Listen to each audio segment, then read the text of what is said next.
খাবার এবং আপনারা জানেন এখানে শুধু মানুষই এফেক্টেড হয় নাই, গরু ছাগল হাঁস মুরগি এফেক্টেড হয়েছে। এই জন্য স্যার কিছু গোখাদ্য নিয়ে এসেছেন।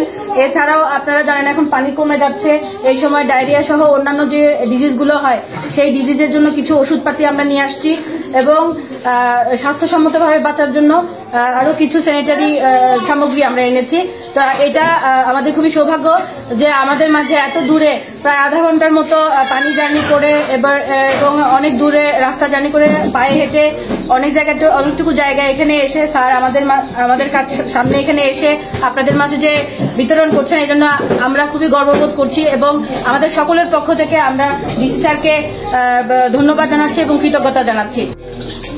আমাদের শুকনো খাবারের প্যাকেট আছে, আর স্থানীয় উদ্যোগে আমাদের চেয়ারম্যান সাহেব, আমাদের মেম্বার সাহেবরা আছে, সবাই চেষ্টা করছে সম্মিলিতভাবে। প্রাকৃতিক দুর্যোগ এটা তো আর আমাদের সৃষ্টি না,